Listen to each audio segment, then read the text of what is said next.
Right, so hello and welcome back to Books and Things, and welcome to another video, and welcome to my honourable mentions of 2021.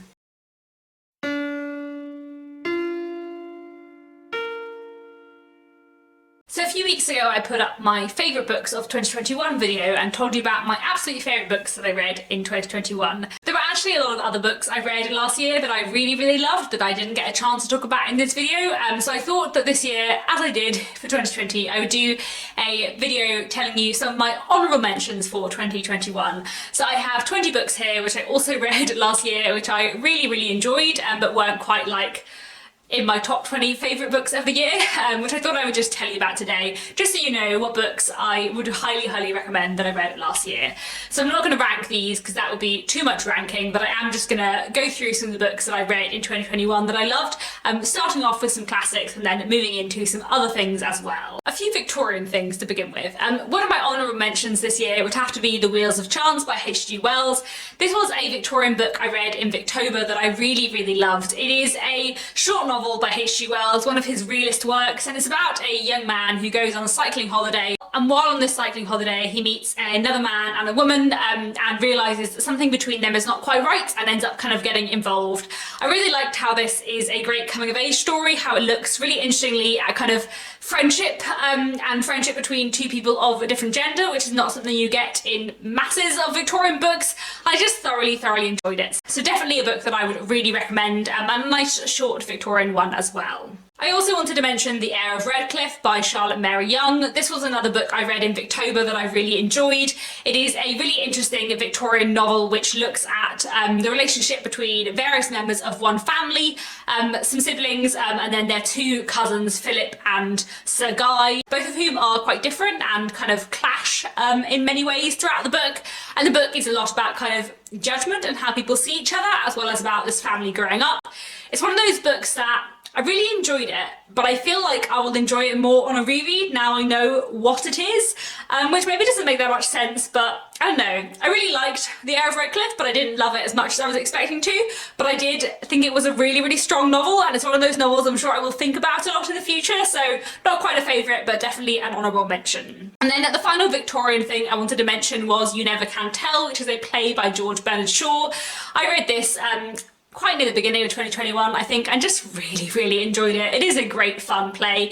It's one of Shaw's more kind of comic, lighter plays, and although it does deal with some kind of serious issues and has quite a lot of social criticism underneath it all, it is also a bit of a farce with some silly like misunderstandings and miscommunications and some wonderfully rich characters, and I just thoroughly enjoyed the reading experience, so another one I would definitely recommend. Moving on to some more modern classics, I have a couple of 20th century British books I wanted to mention, one of which is Partners in Crime by Agatha Christie. This is a short story collection featuring her detective duo Tommy and Tuppence, and I really enjoyed it. I thought the stories were great fun, and I really enjoy how Tommy and Tuppence speak to each other. They're just really great fun detectives to follow. And another thing that I really enjoy in this short story collection is that like Tommy and Tuppence spend a lot of time like mocking other fictional detectives and like making references to Sherlock Holmes and Poirot, who within their world is a fictional detective, which is just really fun. I really like it when Agatha Christie is a bit like meta, so I really enjoyed Partners in Crime and would highly recommend that. I also wanted to mention The Enchanted April by Elizabeth von Arnim, which is I think from the 1920s, maybe the 1930s, and it's about this group of women who don't really know each other, but through various circumstances end up renting this villa in Italy for a month, and while there they all kind of get to understand themselves and each other more and become like happier, better people, and it's just a real joy to read. It's such a fun, delightful book, and definitely one that I would recommend. I also wanted to mention Whose Body by Dorothy L. Sayers, which is a crime novel from the 1920s. I really liked this one a lot. It is the first Dorothy L. Sayers book I've read, and I'm looking forward to reading more by her in the future. Whose Body features her detective Lord Peter Wimsey, who is a very wealthy aristocratic man who kind of solves murder mysteries in his spare time. And the mystery he is solving in this book is what happens when somebody wakes up and finds a body has been deposited in their bath. They have no idea who it is, and it's all about kind of what happens and what goes on from there. It's a really interesting kind of cosy mystery novel, very good fun, very silly in places, but just excellent reading. So I highly recommend that, and I definitely want to read more by Dorothy L. Sayers. I feel like she's one of those authors like Agatha Christie that I'm just going to really get on with. And I also wanted to recommend this. This is Ursula Orange's Company in the Evening. This is a novel from 1944, which is set during the Second World War, and it's about a woman who has been divorced for a few years. She has a young daughter, and her young daughter have been living together, but now they are also joined by her sister-in-law. Her brother has just died in the war, and so she is kind of taken into her house, her sister-in-law, who she barely knows. And it's about the relationship between these women, and also what happens when our main character chances to meet her ex-husband again. And it's kind of just about these characters and their lives. And there are a lot of things that I really liked about this book. It is, I suppose, in a way, like a romantic comedy. Like, I feel like the kind of love story is kind of an important element in this book, and it's also very funny. But I also really enjoyed the fact that, like, it's not really about the Second World War, but the Second World War is always there in the background. And I thought that was really interesting and really well done. The main character also works for a literary agency, and I thought the stuff about her, like, working in 1940s publishing was just really, really interesting for me as someone who works in publishing today. So this was a great read, and another one that I would definitely recommend. Then two other classics before I move on to some newer books. I wanted to mention Quicksand by Nella Larson, which I read back in May, I think, and really loved. This is a novella from the 1920s. It follows a woman called Helena who is mixed race, living in America. She has been working for a while in a school, but she is feeling very dissatisfied with her life. At the beginning of the novel, she decides to leave the school, and it's about her kind of looking for a place in society, I suppose. And I absolutely loved Quicksand. To be honest, it's one of those books where, like, I feel like if I had read Quicksand first and Passing second, I would have loved Quicksand even more. I read Nella Larson's other novella, Passing, in 2020, and it is probably now my favourite 20th century classic of all time. It is amazing, and I love it so much, and it was so good.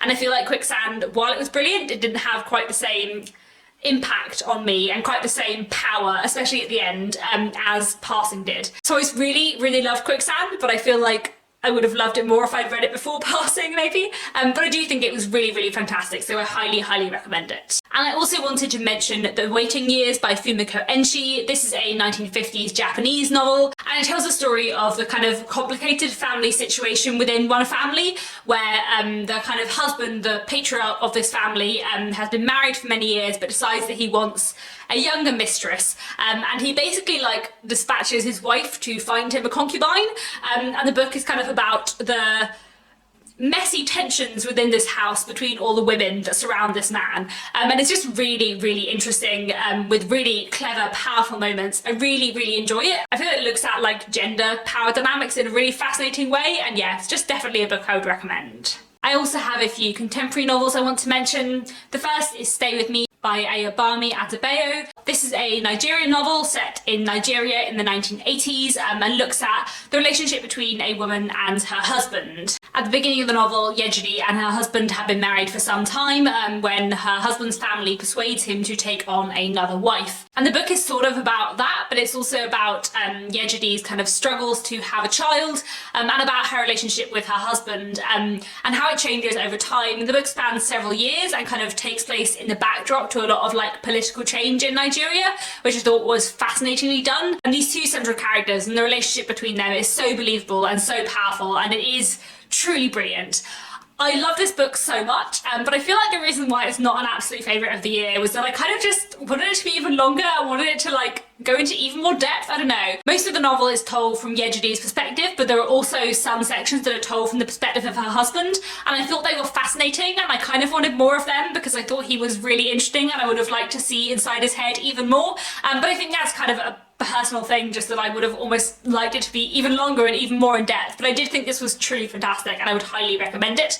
I listened to it on audiobook, and I would really recommend the audiobook as well. It was really strong. I also wanted to mention Lean Fall Stand by John McGregor. John McGregor is an author who I really love, and this is his new book that came out in 2021, and I really enjoyed it. It follows the kind of aftermath of an Arctic expedition when something went wrong. I really love this book for a lot of reasons. I think it's beautifully written, and it looks at its characters and its themes so well. I always think that John McGregor is an author who is very talented at writing about aftermaths. like not only writing about like an impactful, powerful moment, but looking at like the fallout after the drama. And I feel like Lean Full Stand does that fantastically, as do several of his other books. And I really, really liked how that is explored here, as well as really enjoying the characterization and the writing. So another book I would highly, highly recommend. And I also wanted to mention Transcendent Kingdom by Yaa Gyasi. This is a wonderful novel that I would really recommend. Yaa Gyasi's book Homegoing was one of my favourite books of 2020, and I really, really loved Transcendent Kingdom as well.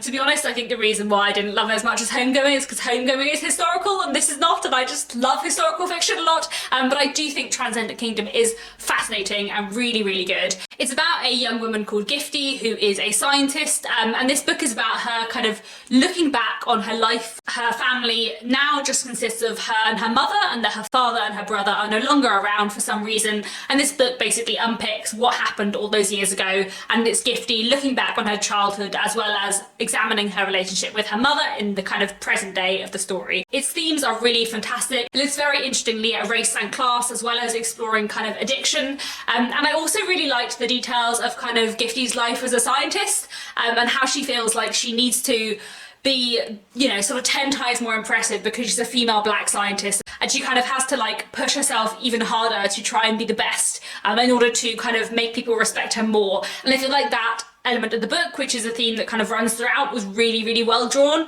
and I really enjoyed the descriptions of her in the lab and her kind of growing friendship with her lab partner. There's so many things in this book that I loved. I would just highly recommend it, and I think it's a really wonderful read. I also wanted to mention The Cat Who Saved Books by Sosuke Natsukawa.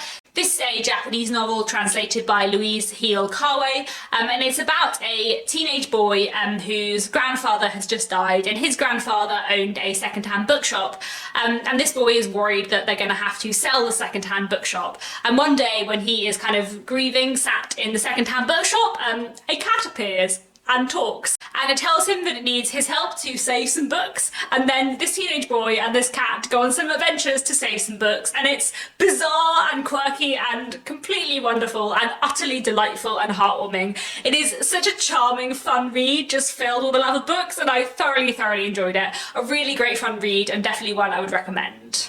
Then finally, on the contemporary novels, I also wanted to mention Queenie by Candice Carty-Williams. I feel like I read this really early on in 2021. It feels like I read it quite a long time ago, but this is a book that I really enjoyed. It is a commercial women's fiction novel following a character called Queenie. Queenie is a young black British woman living in London, and it's about her life following a breakup from her boyfriend, about her kind of dating all the wrong people, and about her relationship with her friends, and I just thoroughly enjoyed it. It's really funny, but it's also really well observed and kind of looks at a lot of kind of social themes in a really interesting way, and I really love the way this looks at female friendship too. So I highly recommend Queenie. It was a wonderful read and definitely one I'd recommend. Moving away from novels, I also wanted to mention one short story collection. This is The Sister Who Ate Her Brothers and Other Gruesome Tales by Jen Campbell. This book is a collection of fairy tale retellings, kind of aimed at sort of children upwards. If you don't know, Jen Campbell is a booktuber. I will link her channel down below, and I really enjoy her writing, and I thoroughly enjoyed this. So this book consists of a series of fairy tales which are from all over the world, which I really enjoyed, but they're kind of retold with a slight modern twist. My favourite two were The Woman and the Glass Mountain and The House That Was Filled with Ghosts, and I just thoroughly enjoyed it, and it also has kind of like beautiful illustrations throughout as well, so definitely recommend this one. If you haven't got to this, it is a wonderful read. Then finally, I have 5 non-fiction books to mention because I read a lot of fantastic non-fiction in 2021. So the first book I want to mention is this. This is Disability Visibility, edited by Alice Wong. This is a collection of essays by various disabled writers talking about what it is like to live with disability in the 21st century, and it is just a really fantastic, eye-opening read that I would definitely recommend. The essays are really well written and really varied and diverse, and I feel like I learned a lot from this, so it's definitely a book that I would really recommend. I also read Natives, Race and Class in the Ruins of Empire by Akala. This I listened to on audiobook, and it was a really fantastic read. This is a book which looks at race and class in 21st century Britain, and how these two things are hugely affected by Britain's history, dissecting lots of social issues within British society in a really powerful way, and I just found this such a wonderful read. I also think Akala does a really great job of kind of blending like bigger social stuff and bigger historical stuff with kind of kind of personal experiences from his life and elements of memoir, which I really, really enjoyed. So I would highly, highly recommend Natives. It is a fantastic read, and I would especially recommend the audiobook, which Akala narrates himself, which is fantastic too. I also wanted to mention The Real Jane Austen, A Life in Small Things by Paula Byrne. This is a biography of Jane Austen that is told through various objects that either were used by Jane Austen during her life or were kind of like things that might have been used by Jane Austen during her life, I suppose. And it's just quite a different way of structuring a biography of Jane Austen, because it means effectively it's a biography that is told thematically rather than chronologically, which I just really, really enjoyed.